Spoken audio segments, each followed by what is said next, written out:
It was a quiet Tuesday evening at a small upscale restaurant tucked away on the outskirts of town. The warm glow of the chandeliers cast soft shadows on the polished wood floors, and the murmur of conversation filled the air. The kind of place where locals came to unwind after a long day, enjoying the kind of food that made you feel like home. At the bar sat Clint Eastwood, dressed casually in a faded denim jacket and a well-worn baseball cap. His face, though aged, still bore the signature hard lines and determined expression that had made him a legend on screen. He was in town for a few days, taking a break from his usual grind and seeking some peace and quiet. After all, even the man who had stared down countless villains in movies deserved a moment of solitude. But what Clint didn't know was that he would soon become the center of attention, and not for the reason he might have hoped. As Clint sipped his drink, a young waitress named Laura walked up to him, her smile wide but her eyes lacking the recognition that might have come with seeing one of Hollywood's biggest stars. Laura was new to the job, still trying to make a name for herself in the bustling restaurant industry. Her patience was thin, her nerves were on edge, and she had just been asked to cover a last-minute shift, something she hadn't planned on.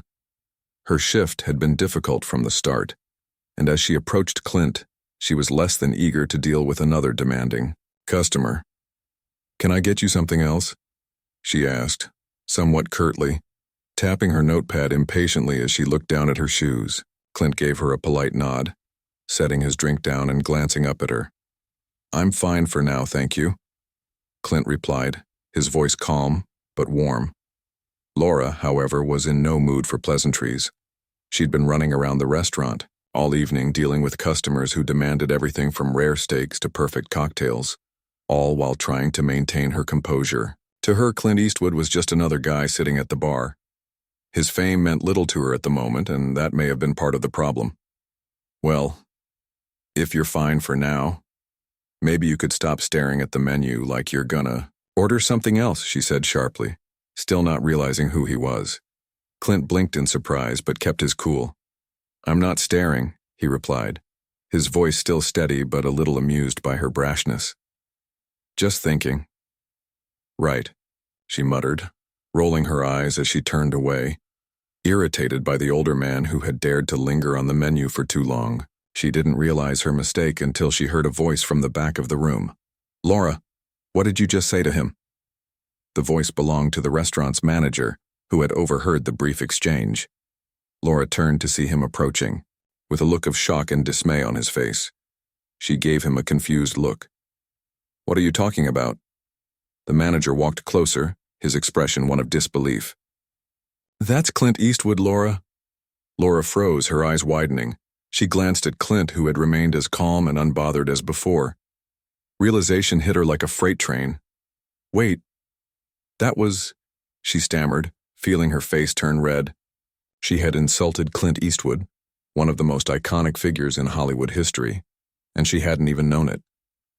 Clint, for his part, hadn't taken offense.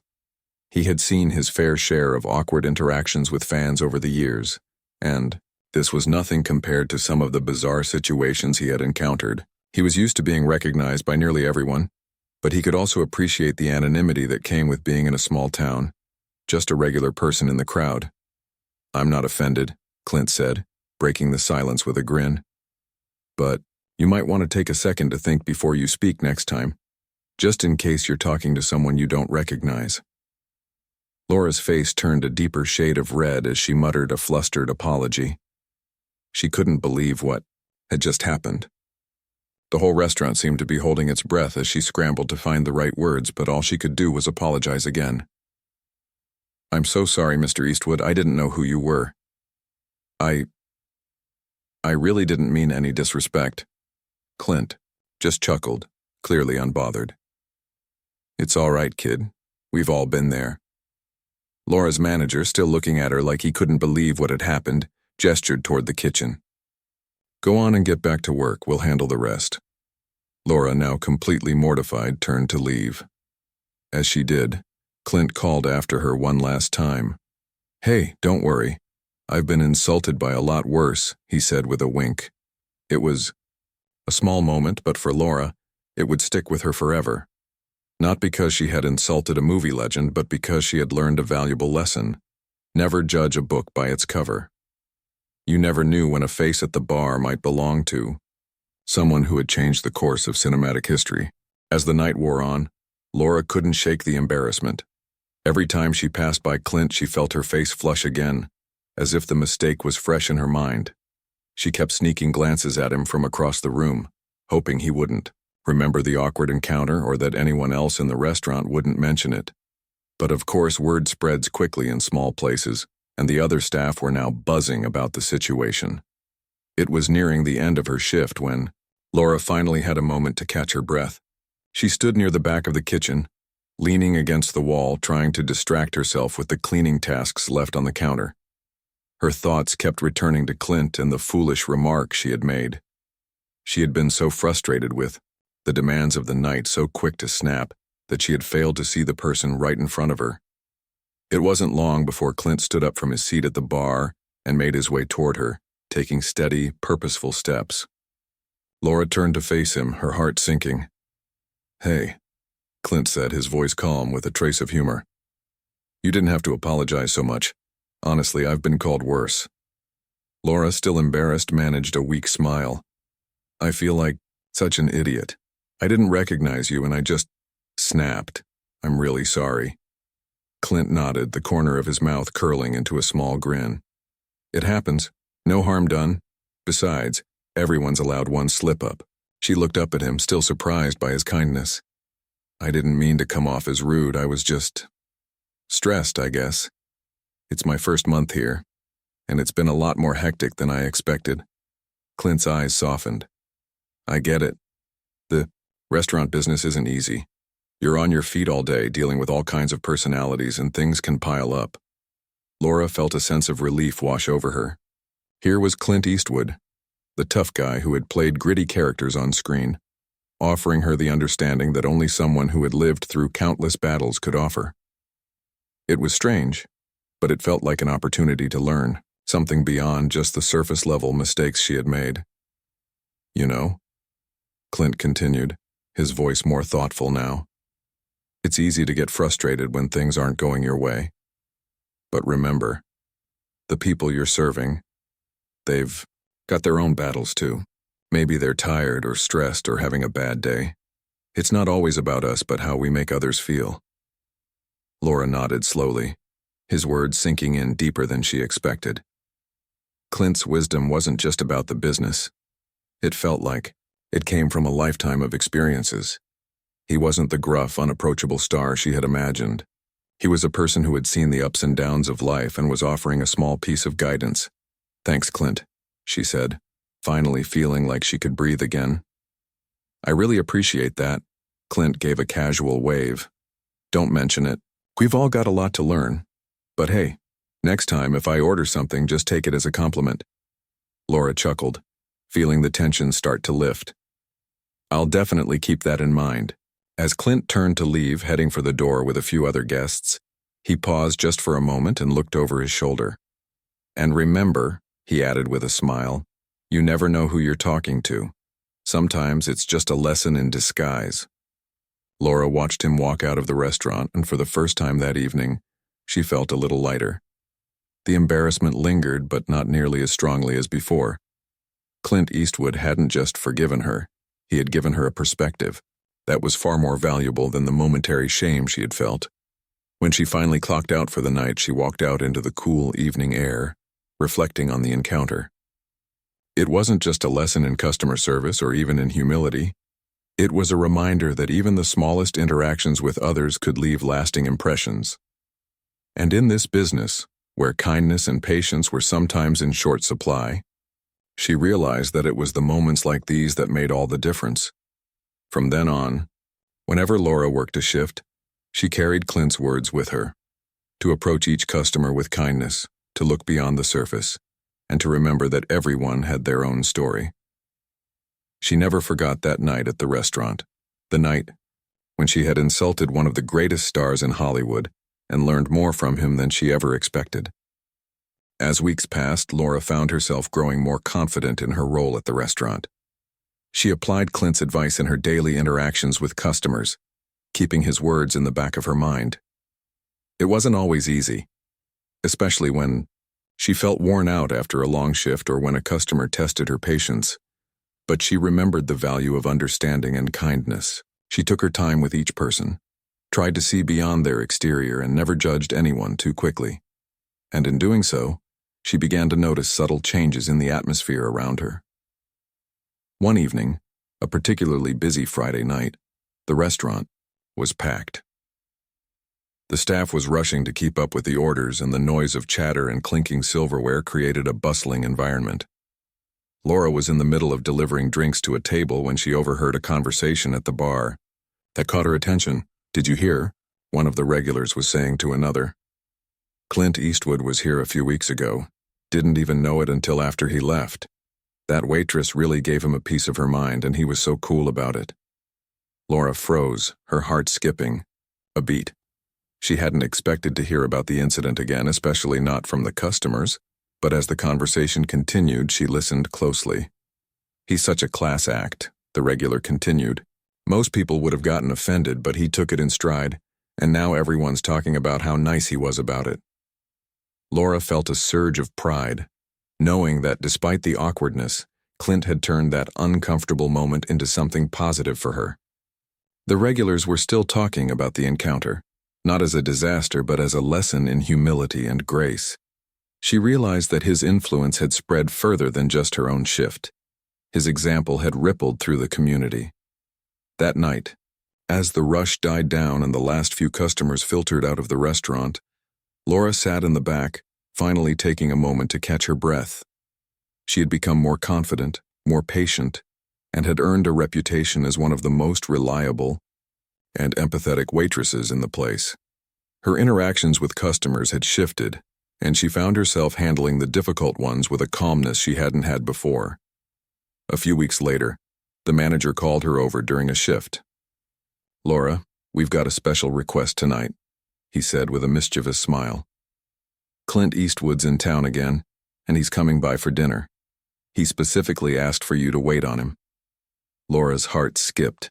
Her face flushed, with a mixture of nerves and excitement. She had grown from the awkwardness of that first interaction, and now, here she was, being asked to wait on the very man who had unknowingly changed her outlook on life. When Clint walked in that evening, she felt the familiar rush of anxiety hit her chest, but she quickly pushed it aside. He looked up as he entered, scanning the room, and when his eyes met hers, he gave a slight nod of recognition. There was no need for awkwardness anymore. This was a second chance. "Evening, Mr. Eastwood," Laura said, her voice steady. "It's a pleasure to have you back. Can I get you something to drink to start?" Clint smiled, his easygoing demeanor a reminder of how much she had learned since that first, tense meeting. "Just a beer, thank you. And don't worry, I'm not gonna give you a hard time tonight," he joked, winking. Laura laughed, feeling a sense of calm wash over her. "I promise I won't give you any more unsolicited critiques," she teased back, finally feeling at ease. As she took his order and went to deliver it to the bar, she realized that the interaction this time was entirely different. There was no tension, no judgment, just two people talking, as if the past had never happened. And in that moment, Laura knew that Clint Eastwood had done more for her than just provide a memorable story. He had taught her a lesson about humility, understanding, and the power of giving someone a second chance. Later that evening, after Clint had finished his meal and was preparing to leave, he waved to Laura as he made his way to the door. "Thanks for everything tonight. You've got a good thing going here," he said, nodding toward the restaurant. "Thank you, Mr. Eastwood," Laura replied, smiling. "I really appreciate everything you taught me." Clint paused just before stepping out the door and turned back to her. "Remember, kid," he said, "the world's full of hard moments. You just gotta know how to turn them around.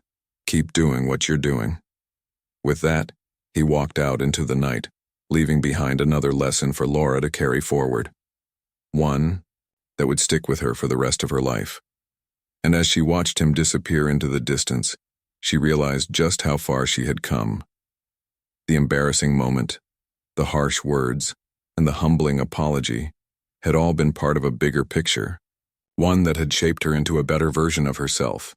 As the weeks went by, Laura began to feel a profound shift, not just in her work life, but in her personal growth as well. Clint's simple yet powerful words had resonated with her deeply, becoming a constant reminder that challenges, mistakes, and missteps were all part of the learning process. It wasn't just about what happened in the restaurant. It was about how she handled it and how she allowed herself to evolve. Clint's visit had also sparked something in her that she hadn't quite anticipated, a newfound sense of confidence. Her interactions with customers became more genuine, more relaxed. She found herself managing difficult situations with a level of maturity she hadn't known she possessed, handling rude customers or tense moments with a calm she attributed to Clint's wisdom. One evening, just a few weeks after Clint's return visit, the restaurant was unexpectedly quieter than usual. There had been a sudden storm that evening, and many patrons had canceled their reservations or stayed home, avoiding the weather. Laura had a rare moment to herself and found herself standing by the bar, wiping down glasses and reflecting on how far she had come. She had gone from being embarrassed and unsure of herself to a much more confident version of who she was, someone who could handle the unpredictability of the job with grace. As she continued her work, her manager walked up to her, his face more serious than usual. "Laura, you've been doing great. Your attitude's made a real difference here, and we've all noticed." Laura smiled, though her curiosity piqued. "Thanks. I've been trying to improve, just taking things one day at a time." He nodded thoughtfully. "That's exactly it. But that's not why I wanted to talk to you. We have an opportunity for you. Our regular staff's been asking for a change-up, and we'd like you to step into a leadership role here. We're promoting you to shift leader." Laura blinked, stunned by the announcement. "Wait, what? Really? Me?" Her manager smiled, his pride evident. "You've got what it takes, Laura. You've proven yourself over the last few months. We need someone who knows how to handle pressure, who can keep the morale up when things get tough. You've earned it." For a moment, Laura was speechless. The idea of leading a team, of being responsible for guiding others through the chaos of busy nights, was both exhilarating and intimidating. But when she thought back to Clint's advice to turn hard moments around, she realized this was just another challenge to face head-on. The next few weeks were a whirlwind as Laura transitioned into her new role. There were moments of doubt, moments when she questioned whether she was truly cut out for it. But each time she found herself in a tough spot, she remembered the lessons Clint had unwittingly passed on to her. She faced each situation with patience and composure, taking the time to listen to her team and customers, and above all, staying humble in the face of challenges. One evening, as she was managing the floor during a particularly busy rush, Clint walked into the restaurant again. This time, there was no awkwardness, no surprise. Laura greeted him with the same calm confidence she had learned to carry with her. "Mr. Eastwood, it's good to see you again," she said with a smile, noticing the familiarity in her voice now. Clint returned her smile, nodding approvingly. "Looks like you're running the show now," he said, his eyes scanning the restaurant. "I like what I see." Laura grinned, feeling a surge of pride. "It's been a lot of work, but I'm getting there. Thanks for the encouragement." Clint chuckled, taking a seat at the bar. "You've got a good thing going, Laura. Keep it up. You're doing great."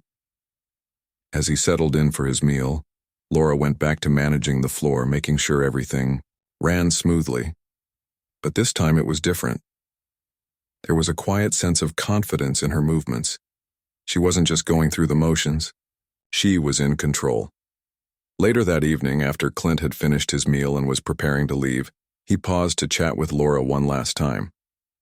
"I've seen a lot of people come and go, in this business and others," he said. "But you've got something special. You've learned how to take those tough moments and make them your own." Laura smiled, her heart swelling with gratitude. "I wouldn't have made it without that lesson you gave me." Clint gave a casual nod, as if it was no big deal. "You did the work. I just gave you a little nudge." As Clint left, Laura stood at the door, watching him disappear into the night once again. This time she didn't feel the pang of embarrassment, or the lingering sting of regret. Instead, she felt a sense of accomplishment. Clint had unknowingly given her the tools to thrive, and now, she was thriving, not just in her work, but in her life. The restaurant had become more than just a job. To her, it was a place where she could grow, connect with others, and make an impact just as Clint Eastwood